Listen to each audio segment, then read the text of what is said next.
Under the GCC model, the buses would be owned by the company. எந்த கம்பெனினா கரெக்டாக இந்த அசோக் லைலாண்ட் கம்பெனி. ஆமாம். It would also supply drivers for its operation.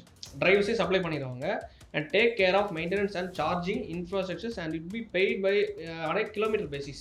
இப்போ எனக்கு 24 வயசு ஆகுது, நாளைக்கு 36 வயசு ஆகிறது வரைக்கும் நான் இது வந்து ப்ரைவேட் பஸ் தான், கவர்மெண்ட் பஸ் கிடையாது. கிளியராக நீங்கள் அந்த ஆர்டிக்கல் அதில் போட்டுக்கோங்க, அதில் மென்ஷன் பண்ணியிருப்பான் அழகாக, the buses would be owned by the company அப்படின்னு சொல்லிட்டு. அதாவது கவர்மெண்டோடது கிடையாது. இது ஒர்க் ஹவர்ஸ் இன்க்ரீஸ் பண்ணாலும் நம்மளை கேட்க முடியாது. கவர்மெண்ட் இதில் உள்ள வர மாட்டாங்க. அவன் கை விரிச்சிருவாங்க. இப்போ எங்கள் கையில் இல்லை, 12 வருஷத்துக்கு அவன் கான்ட்ராக்ட் போட்டாச்சு, அவனுங்க விட மாட்டான். காசு கொடுத்துருக்கான், அவன் தான் எல்லாம் பண்ணியிருக்கான், பண்ணியிருக்கான். ஃபண்டிங் பண்ணது நம்ம காசு கிடையாது. வேர்ல்டு பேங்க் ஃபண்டிங் பண்ணுறாங்க, KFW உள்ள வராங்க, 2 பேரும் டைப்ல உள்ள வந்துட்டு இங்கே வந்து OHM மொபிலிட்டி இந்த கம்பெனி எல்லாமே அவங்க எல்லாரும் சேர்த்து லாபம் ஈட்டணும்னு தான் பார்ப்பாங்க. ஆமாம்.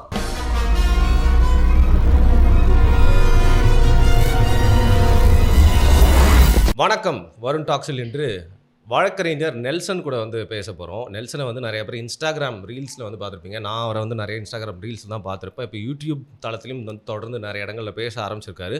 குறிப்பாக வந்து அரசியல் காணொலிகள் போடக்கூடிய இளைஞர்கள் வந்து ரொம்ப கம்மியாக இருக்கிற வேளையில் தொடர்ந்து அரசாங்கத்தில் நடக்கக்கூடிய பிரச்சனைகள், சமூகத்தில் நடக்கக்கூடிய நிகழ்வுகள் எல்லாத்தையும் பற்றி தொடர்ந்து பேசிகிட்டு இருக்காரு. நீங்கள் ஷார்ட்ஸாக பேசுகிறீங்க, நிறைய இளைஞர்கள்லாம் போய் சேருது, எங்கள் ஆடியன்ஸ்க்கு வந்து கொஞ்சம் எலாபரேட்டாக பேசித்தாங்க அப்படின்ற அழைப்பின் பேரில் இங்கே வந்திருக்காரு. வெல்கம். எப்படி இருக்கீங்க நெல்சன்? நல்லா இருக்கேன்.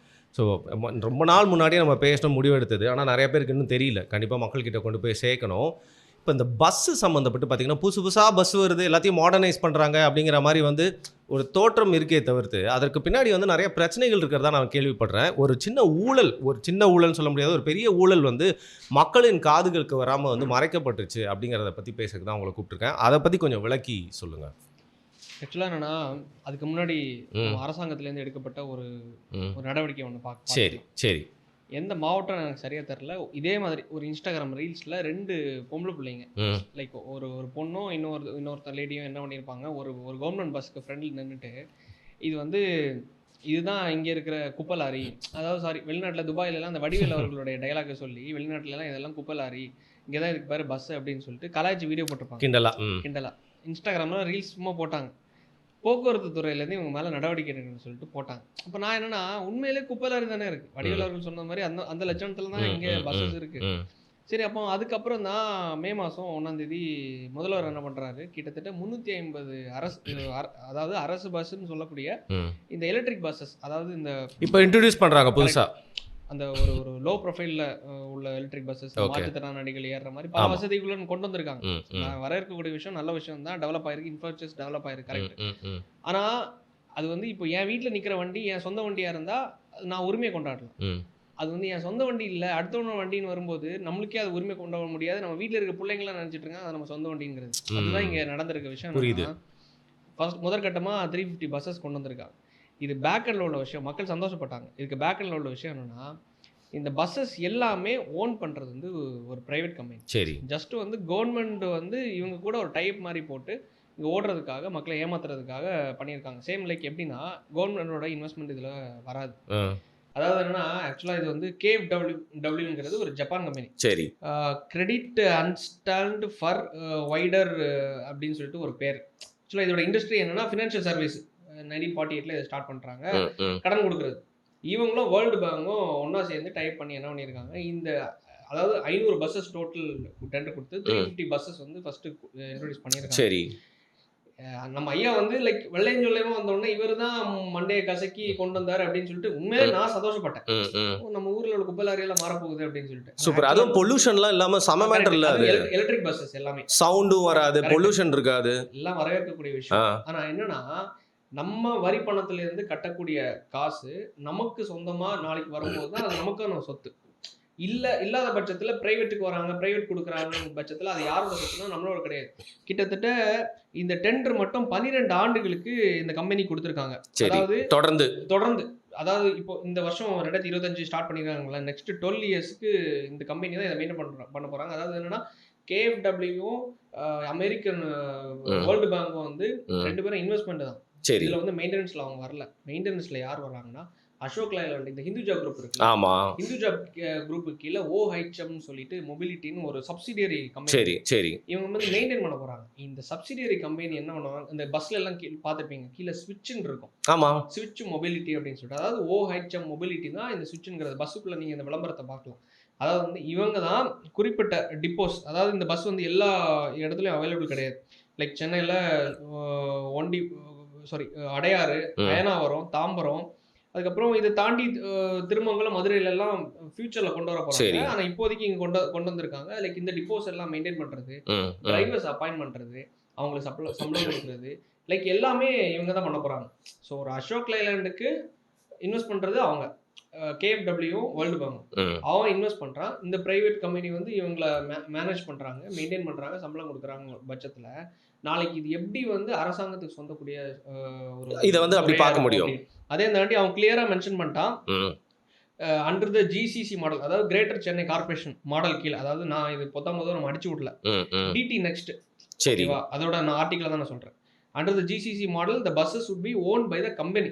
ம். எந்த கம்பெனினா கரெக்ட்டா இந்த அசோக் லைலாண்ட் கம்பெனி. ஆமா. It would also supply drivers for his operation. டிரைவர்ஸே சப்ளை பண்ணிடுவாங்க. And take care of maintenance and charging infrastructures and it be paid by on a kilometre basis. அதாவது இந்த KFW டெண்டர்ல கிளியரா மென்ஷன் பண்ணிட்டாங்க. அத நீங்க சைடுல ஆர்டிகிள போட்டு. சரி. இந்த அளவுக்கு இன்னைக்கு 350 பஸ்ஸஸ், அடுத்தது இன்னும் ஒரு 150 பஸ்ஸஸ் திருப்பியும் வரப்போகுது. இன்னும் அடுத்த பேட்ச். வரப்போகுது. அடுத்தது மதுரை, திருமங்கலம்னு சொல்லிட்டு பல லைக் டயர் 2 சிட்டிஸ்ல இது பண்ண போறாங்க. எக்ஸ்டெண்ட் பண்ண போறாங்க. ப்ராஜெக்ட் நல்ல ப்ராஜெக்ட் தான். ஆனா இந்த ப்ராஜெக்ட் நம்மளோட கிடையாதுன்னு பட்சத்துல இது எப்படி நம்ம சொந்தம் கொண்டாட முடியும்ங்கிறது தான் என்னோட கேள்வி. ஓகே. அததான் நான் அந்த வீடியோல இத தான் எக்ஸ்போஸ் பண்ணனும்னு நீங்க நினைச்சீங்க. இத தான் எக்ஸ்போஸ் பண்ணனும்னு நினைச்சேன். அதாவது என்னன்னா, என் வீட்ல நான் ஒரு கார் வாங்கணும்னா அது என்னோட சொந்த காரா இருக்கும்போது நாளைக்கு வந்து அது ஒரு அரசாங்கத்துக்கு துறையா இருக்கு. இப்போ இவங்க எப்படி கடன் வாங்குறாங்க? எங்க கிட்ட இவ்ளோ சொத்து இருக்கு.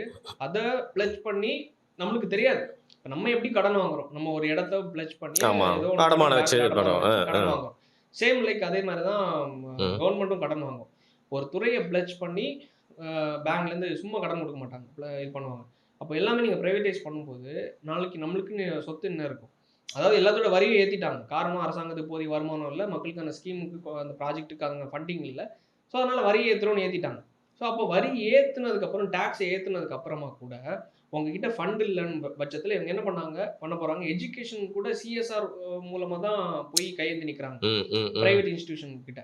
கார்ப்பரேட் சோஷியல் ரெஸ்பான்சிபிலிட்டின்னு சொல்லிட்டு ஒரு ஒரு சட்டத்தில் ஒரு இடம் இருக்கு. அதாவது பிரைவேட் பெரிய இன்ஸ்டிடியூஷன்ஸ் வந்து அவங்க வந்து கான்ட்ரிபியூட் பண்ணணும் அப்படின்னு சொல்லிட்டு அதை நம்பி நம்ம துறை இருக்கக்கூடாது. அதாவது லாஸ்டா அன்பில் மகேஷ் அவர்கள் சொல்லியிருந்தாங்க. ஒரு ரிப்போர்ட்டர் ஒருத்தங்க கேட்டிருந்தாங்க, சார் ஏன் சார் இந்த கவர்மெண்ட் ஸ்கூல்ல இருக்கிற இடஒதுக்கீடு இடங்களை ஏன் ஃபில் பண்ண வச்சிருக்கீங்க? அதாவது பிரைவேட் ஸ்கூல்ஸ்ல குறிப்பிட்ட இடங்கள் உண்டு. அதாவது இந்த மக்கள் இந்த விளிம்பு நிலை கீழே இருக்கிற பசங்களுக்கு படிக்க ஒரு கோட்டா இருக்குது. படிக்க வைக்கிறது. அதை வந்து பே பண்றது யாருன்னா இவங்க பே பண்ணுவாங்க. ஏன் சார் நீங்க பண்ணாம இருக்கீங்க அப்படின்னு. இல்லம்மா, நம்ம மத்திய அரசாங்கத்திலேருந்து வரக்கூடிய ஃபண்டிங் வரல இல்ல, அதனால நம்ம அதை நிப்பாட்டி வச்சிருக்கோம். அதை தாண்டி வந்து CSR மூலமா நம்ம மூவ் பண்ணியிருக்கோம். அதாவது CSR மூலமான பேசிக்ஸ் எஜுகேஷனுக்கே நம்ம CSR மூலமா அவங்கள நாடி இருக்கோம். இன்னொரு பிரைவேட்டை நாடி இருக்கோம்னா அப்ப நம்ம கிட்ட ஃபண்ட் இல்ல. டாக்ஸ் ஆனா ஏத்துறோம். பால் விலை முதல் எல்லாத்தையும் ஏத்திட்டாரு. இதெல்லாம் ஏத்துறோம். கரண்ட் பில் எல்லாமே ஏத்தியாச்சு. லேண்ட் டாக்ஸ் ஏத்தியாச்சு, எல்லாம் ஏத்தியாச்சு. ஏத்துனதுக்கு அப்புறம் ஃபண்ட் இல்லன்னு ஒரு பட்சத்துல வரும்போது நம்ம பாக்குறது என்னன்னா, எல்லாரும் என்னன்னா சென்னை டெவலப் ஆயிடுச்சு, இங்க டபுள் டெக்கர் பஸ் வர போகுது, எலக்ட்ரிக் பஸ் வந்துருச்சு, மெட்ரோ கனெக்ட் ஆக போகுது, எல்லாம் கனெக்ட் ஆயிடுச்சு அப்படின்னு சொல்லிட்டு சந்தோஷப்படுறாங்க. ஈவன் மெட்ரோ முதல் எல்லாமே அவங்க கையில தான் இருக்கு, பிரைவேட்ல தான் இருக்கு. இதுக்கு முன்னாடி மெட்ரோ வந்து அதே மாதிரி மெயின்டைன் பண்ணிருக்காங்க. ஸோ ஆனா மெயின்டைன் பண்றது நல்லா பண்றாங்க. ஆனா அது யாரோடதுன்னு கேட்டா நம்மளோட கிடையாது. அதுதான் கேள்வியே. இப்போ பிஜேபி எதுக்கு நம்ம திட்டுறோம்? இங்க இருக்கிற எல்லாத்தையும் தனியார் மயமாக்கிட்டு இருக்காங்க. துறைமுகத்தை எல்லாம் கொடுத்துட்டாரு, அதானி கொடுத்துட்டாரு அப்படிங்கிற ஒரு குற்றச்சாட்டு தானே எல்லாரும் அவங்க மேல வைக்கிறாங்க. இவங்களும் அதை சொல்லி தானே பிரச்சாரம் பண்ணி மக்கள் கிட்ட ஓட்டு வாங்குறாங்க. அதாவது கொள்கையை தாண்டி மக்களோட பிரச்சனை. இங்க பாருங்க, பிஜேபி எல்லாத்தையும் வித்துட்டு இருக்காங்க, நாட்டோடதெல்லாம் வித்துட்டு இருக்காங்க. துறைமுகத்தை கொடுத்துட்டாங்க, எல்லா துறைமுகம் அதானி தான் கண்ட்ரோல் பண்ணிருக்காரு, இது காரணம் மோடி தான் அப்படின்னு சொல்லிட்டு நம்ம ஒரு குற்றச்சாட்டு அந்த பிரச்சாரத்தை வச்சு தானே இவங்க இங்க ஆட்சி பிடிச்சாங்க. அதே இதை மறைமுகமா இங்க பண்ணிட்டு இருக்காங்க. அது சொல்றதுக்கு ஆள் இல்ல. அது தப்பு தான். கரெக்ட். மோடியோட ஆட்சி அப்படி பண்றது தப்பு தான். அதை நம்ம முன் வைக்கிறோம். அந்த தப்ப நம்மளும் சரி இவங்களும் முன் வச்சு பேசுறாங்க. கரெக்ட்டா? அப்போ மக்களுக்கு இவங்க அது மாதிரி இருக்க கூடாது. இவங்க அதுக்கு ஆப்போசிட்டா இருப்பாங்க அப்படின்னு நினைச்சு தான் ஓட்டு போட்டுருக்காங்க. நம்ம அவரை கை காட்டுறோம்னா இந்த 3 வரல நம்மள கை காட்டு. இந்த 3 வரல நீ சரியா இருக்கியா அப்படின்னு. அப்ப இந்த லாஸ்ட் 4 ஆண்டுகள்ல நான் சரி இல்லாதனால தான் மக்கள் கேள்வி கேட்குறோம். அதை பேசுறது யாரும் இல்லை. நான் தான் என்னன்னா லைக் வந்து ஏன் இதுக்கு பேக்ல என்ன பாலிடிக்ஸ் இருக்குன்னு ரிசர்ச் பண்ணா தான் தெரியுது இந்த அளவுக்கு இவனுங்க வந்து அடிச்சு வச்சிருக்காங்க அப்படின்னு சொல்லிட்டு. அதாவது ஒரு கம்பெனிக்கு இவனுங்க வந்து கடன் வாங்கி பண்றது மூலமா இவனுங்க ஒன்றும் சேவை செய்யல. இவனுங்க கமிஷன் வச்சு இவனுங்க மக்களுக்கு வச்சு, அதாவது 2வது நாளே ஒரு பஸ் பாதியில நின்றுச்சு. ஆமா, அதுவும் நியூஸ்ல வந்துச்சு. இப்போ கூட சமீபத்துல ஒரு பஸ் தள்ளிட்டு போனாங்க மக்கள் எல்லாருமே சேர்ந்து, மக்கள் அதுக்கப்புறம் அந்த போக்குவரத்து பணியாளர்கள் எல்லாம் சேர்ந்து தள்ளுறாங்க. அதுக்கு முன்னாடி நான் பார்த்தேன், தென்காசியில ஒரு பஸ் வந்து போயிட்டு இருக்கும்போது பேக்ல டயர் தனியா போகுது, பஸ் தனியா போகுது. அப்ப அந்த டைம்ல இப்படி ஒரு பஸ் வரும்போது நல்லா இருக்கே, நம்ம முதல்ல ஒரு நல்ல ஸ்கீம் கொண்டு வந்திருக்காருன்னு பார்த்தா கொண்டு வந்தது இவன் கிடையாது, வெள்ளக்காரன் வந்து ஃபண்டிங் பண்ணி. இல்ல அதுக்குதான் சொன்னாங்க போல சுந்தரா டிராவல்ஸ்னு கலாய்ச்சாரு. கடைசியில தனக்கு கீழே இயங்குற துறையே பஸ்ஸே வந்து சுந்தரா டிராவல்ஸ் தான் இருக்கு அப்படின்னு. அதான் நீங்க சொன்ன மாதிரி எடப்பாடி அவர்கள் ஊரா பஸ்ல போறாரு, சுந்தரம் டிராவல்ஸ் சொல்லிட்டு கலாய்ச்சி போட்டாங்க. சேம் ஆஸ் லைக் அதே மாதிரி தான் இங்க உள்ள பஸ் எல்லாம் யாருக்கிட்ட இருக்கு? அந்த சுந்தரம் டிராவல்ஸ் பஸ் கூட உங்ககிட்ட கிடையாது. அந்த பஸ்ஸை கூட நீ மெயின்டைன் பண்ணனால தான் கார்பரேட் கிட்ட நீ கையேந்தி நிக்கிற, என் பஸ் விட்டு மக்களுக்காக இது பண்ணு அப்படின்னு சொல்லிட்டு. அந்த ஒரு இல்லை, நீங்கள் அந்த சொன்ன ஒரு காட்சி நான் வந்து நியூஸில் பார்த்தேன். போக்குவரத்து பணியாளர்கள் மட்டும் தள்ளினா பரவாயில்ல, அதில் போயிட்டு இருந்த மக்கள் சும்மா போயிட்டு இருந்தவன் எல்லாருமே தள்ளுறான். ஏன்னா அது வந்து ஒரு வடிவேல் ஜோக்கில் வரும். இது யார் சொத்து? உங்கள் சொத்து. யார் சொத்து? ஆக்சுவலாக அது வந்து ஜோக்ஸ் அப்பாடுது, நம்மளுடைய சொத்து தான் இல்லையா, நம்ம எல்லாருடைய பொது சொத்து அது. அப்படிங்கிற பட்சத்தில் நிர்வகிக்கிற அந்த துறை வந்து சரியாக ஒரு பஸ்ஸை மெயின்டைன் பண்ணல அப்படிங்கிறத ஒரு குற்றச்சாட்டாக ஒரு நையாண்டி பண்ணி வந்து ஒருத்தங்க ரீல்ஸ் போடுறாங்கன்னு வச்சுக்கோங்க. அதில் இருக்க எவ்வளோ உண்மைத்தன்மை அப்படிங்கிறத பார்த்து பாருங்க. அப்படி இல்லைன்றதை சொல்லணுமே தவிர்த்து அவங்க மேலே நடவடிக்கை எடுத்திருக்காங்க பாருங்க. அதான் நடவடிக்கை எடுத்திருக்காங்க. இவங்க பஸ் தள்ள மாதிரி நீங்க தமிழ்நாட்டை தள்ள வேண்டியது. இப்போ இந்த ஸ்கேம் வந்து நீங்க உங்களுக்கு எந்த மூலியமா வந்து சந்தேகம் வந்து நீங்க ஆராய்ச்சி பாத்தீங்க? 350 பஸ் விட்டாங்க. சரி, நல்ல ப்ராஜெக்ட் ஒன்னு கொண்டு வந்திருக்காங்கன்னு எனக்கு வந்து கொஞ்சம் மகிழ்ச்சியா இருந்துச்சு. நம்ம ஆள் இப்படி பண்ண மாட்டாரு, உங்களுக்கு ஒரு ஆர்வம் அப்படியே இத பார்த்தோனே. நம்ம ஆள் இப்படி பண்ண மாட்டாரு, வாய்ப்பு இல்லையே அப்படின்னு. வாய்ப்பு இல்லை ராஜா இவர் இப்படி பண்றதுக்கு அப்படின்னு. சரி, பேக் எண்ட்ல கொஞ்சம் லைக் வந்து இந்த அதாவது இந்த பஸ்ல அந்த போட்டோஸ்லாம் வரும்போது சரி OHM சொல்லிட்டு அந்த ஸ்விட்ச்ங்கிற பிராண்ட் பார்த்தேன். உங்க கண்ணில் படுது? என் கண்ணில் படுது. அதாவது அசோக் லைலாண்ட் இருக்கு, அப்போ இன்னொரு பிராண்ட் எதுக்கு அதோட பேர் இருக்கு? விளம்பரமும் ஆரம்பத்தில் இப்படி பண்ண மாட்டாங்க. ஆரம்பத்தில் ஃபார் அட்வர்டைஸ்மெண்ட் கான்டாக்ட் ஹியர்னு சொல்லிட்டு சின்ன ஒரு போர்டு போட்டிருப்பாங்க. இப்போ ஆரம்பத்திலே விடும்போது இப்படி இருக்கு. சரி, இந்த OHM என்னன்னு தட்டி பார்க்கலான்னு சொல்லிட்டு OHM போட்டா டிக் பண்றீங்க நீங்க. அப்பதான் OHக்கு பின்னாடி இருக்கு யாருன்னா அசோக் லைலாண்ட், ஹிந்துஜா குரூப் எல்லாம் வந்துருது. இவங்க என்ன ரோலிங் பண்றாங்கன்னு பார்த்தா இவங்க தான் எங்க பஸ்ஸை மெயின்டைன் பண்றது. அது போட்டிருக்காங்க OHM will maintain this bus, the buses will not be owned by the government, it will be owned by the company அப்படின்னு விலாவரியா போட்டுட்டான், கிளியரா மென்ஷன் பண்ணிட்டான். ஆஹா, தலைவர் எப்படி, அதாவது சொல்லுவாங்கல்ல தலையில இருக்க கொண்டே மறந்துட்டே. சேம் அதே மாதிரி தான் எல்லாத்தையும் பண்ணிட்டு விளம்பரத்தை பண்ணி மாட்டிக்கிட்டார். விளம்பரம் பண்றதுதான் எங்களோட மெயின் பிராண்டிங். அதே மாதிரி நான் அந்த தேடிட்டு இருக்கேன், மேல வராரு நலம் காக்கும் ஸ்டாலின் அப்படின்னு சொல்லி ஓரணியில் தமிழ்நாடு அப்படிங்கறது வந்து நான் ரிசர்ச் பண்ணும்போது மேல வராரு. அதாவது எல்லாத்துலயும் விளம்பரம் தான். இவங்க விளம்பரம் பண்ணி பண்ண விஷயத்துலதான் நானே கண்டுபிடிச்சேன். மயங்கிட்டீங்க, உள்ள போய் விழுந்துட்டீங்க நீங்க. உள்ள போய் எடிட் பண்ணி எடுக்கும்போது OHM வராங்க, அசோக் லைலாண்ட் வராங்க, ஹிந்துஜா குரூப் வராங்க, அதுக்கு மேல KFW, வேர்ல்டு பேங்க் எல்லாமே வந்துட்டாங்க. My God, everybody அப்படின்னு எக்ஸ்போஸ் பண்ணதுக்கு அப்புறமா அந்த ஷார்ட்ஸ் கிட்டத்தட்ட ஒரு 10-15 லட்சம் பேர் பார்த்தாங்க. சரி, பார்த்ததுக்கு அப்புறமா மக்களுக்கு தெரிய வருது, ஓஹோ இவர் பண்ணது வந்து லைக் வந்து நம்ம முதல்வர் பண்ண விஷயம் கிடையாது, தனியார் மயமாக்குறதுக்கான முக்கியமான ஒரு படி தான் வச்சிருக்காங்க. அதோட ஒரு தொடக்கம் இது அப்படின்னு பார்க்கலாமா? முதல் அடித்தளம், முதல் 350 பஸ், முதல் டோட்டல் அவங்களுக்கு 600 சில்லற பஸ், 350 பஸ் விட்டாங்க. அடுத்து 150, அடுத்தது 100 அப்படின்னு சொல்லிட்டு மதுரை திருமங்கலம்னு சொல்லிட்டு ஒவ்வொரு சிட்டியா இன்ட்ரோடியூஸ் பண்ணிட்டே இருக்காங்க, இன்ட்ரோடியூஸ் பண்ணி இம்ப்ளிமெண்ட் பண்ண போறாங்க. சோ அப்படி ஒவ்வொரு சிட்டியா வரும்போது நாளைக்கு ஒவ்வொரு கிராமத்துலயும் இந்த பிரைவேட் கம்பெனி போகும்போது என்ன ஆகும்னா, நாளைக்கு நம்ம கேள்வி கேட்க முடியாது, யாரோட கண்ட்ரோல் போவோம், அவங்க கிட்ட தான் போவோம். அதுவும் 1 வருஷம் 2 வருஷம் கிடையாது, 12 ஆண்டுகளுக்கு அவங்க கிட்ட தான் டெண்டர். பெரிய ஒரு பீரியட் ஆஃப் டைம் அது.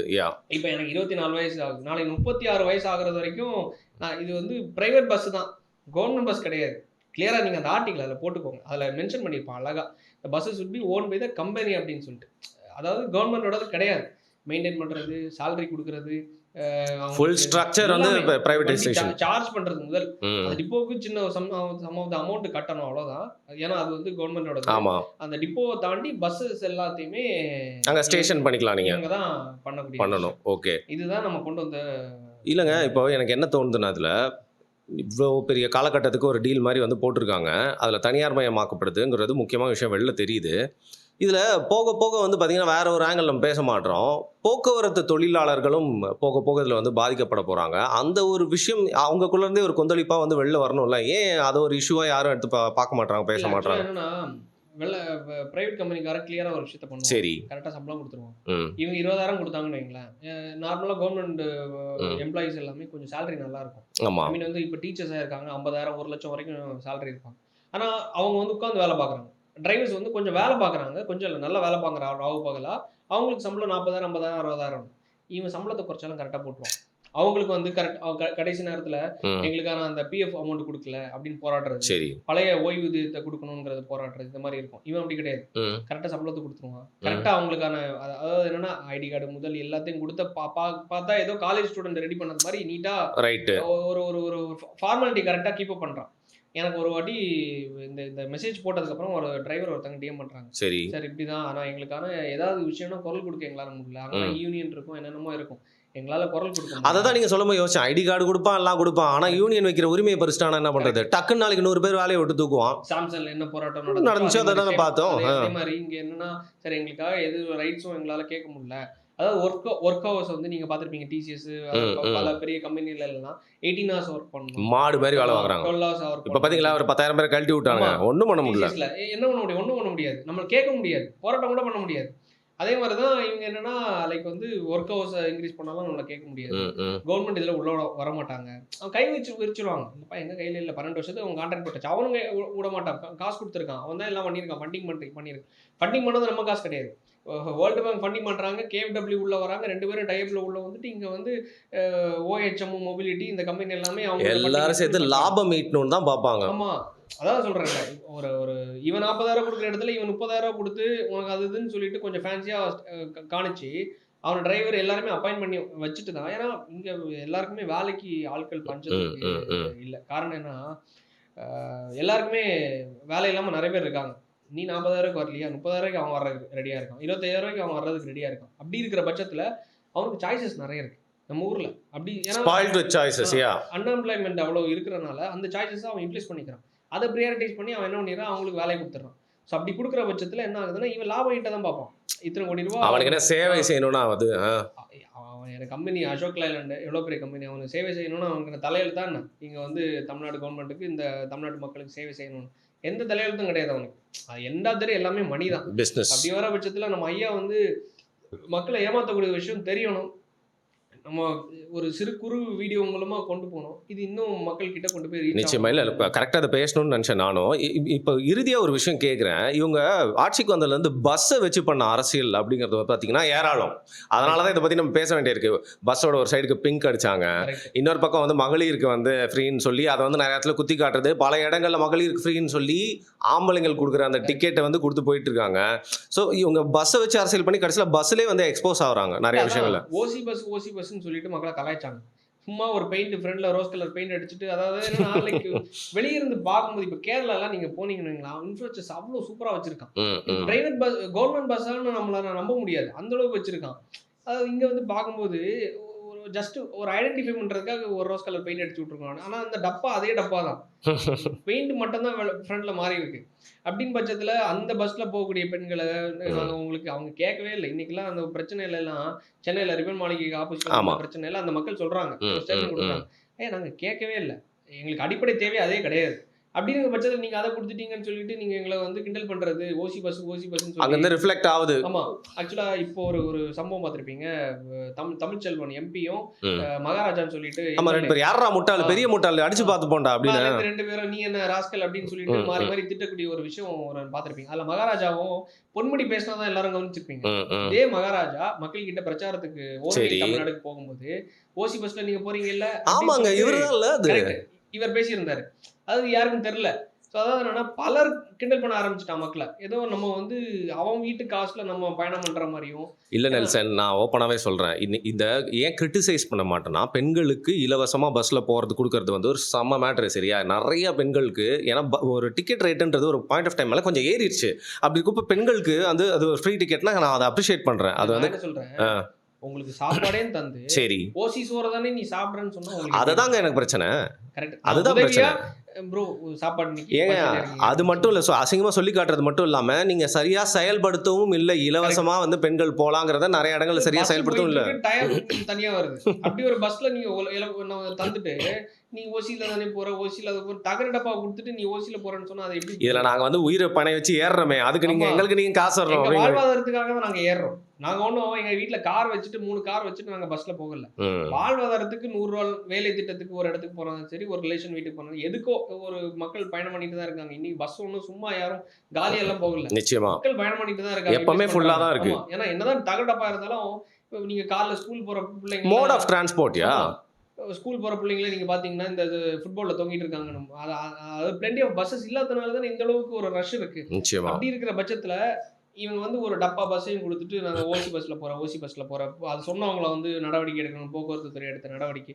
இன்னைக்கு வந்து அதை மறைக்கிறேன் பேர்ல ஒரு 350 பஸ்ஸை கொடுத்து அதுவும் பிரைவேட்டுக்கு கொடுக்குற விஷயம்லாம் மக்களை ஏமாத்தக்கூடிய விஷயம். அதாவது இது தெரிஞ்சுனா அம்பலப்பட்டுரும். அதனால இதை தெரியப்படுத்தாம நாங்க இதை ஃப்ரீயா இந்த டப்பாவெல்லாம் கொடுத்துருக்கோம் அப்படின்னு சொல்லிட்டு ஒரு ஒரு ஒரு கிளிம்ஸ் தான். அது வந்து அவங்கள கண் துடைப்பு. ஆமா கண் துடைப்பு தான். மக்களுக்கு இது தெரியணும், தெளிவா தெரியணும் இது என்னங்கிறது. அது வரைக்கும் நம்ம பேசணும். நிச்சயமா. ஸோ அதை வந்து கண்டிப்பாக இந்த காணொலிகள் மூலமாக மட்டும் இல்லாமல் பல அரசியல் கட்சிகளும் இதை எடுத்து வந்து ஒரு பேசணும், இதை அம்பலப்படுத்தணும். அப்போ தான் இன்னும் ஒரு பூதாகரமாக இது ஆகும், நிறைய பேருக்கு இதை போய் சேரும். அப்படிங்கிறதோட முதல் முயற்சி தான் இது. ஒரு சாதாரண பாமர மக்கள் எல்லாருமே காரில் பைக்கில் போகிறதில்ல. இன்றைக்கி எல்லாருமே காஸ்ட் ஆஃப் லிவிங் அதிகமாயிட்டாலும் பெரும்பான்மையான மக்கள் வந்து பஸ்ஸை தான் வந்து நம்பி இருக்காங்க. அப்பேற்பட்ட அந்த பஸ் அப்படிங்கிற போக்குவரத்து துறையில் இவ்வளோ விஷயங்கள் நடந்துட்டு இருக்கு அப்படிங்கிறத வெளிக்கொண்டு வரதுக்கு இவ்வளோ இன்ஃபர்மேஷன்ஸ் கொடுத்ததுக்கு மிக்க நன்றி நெல்சன்.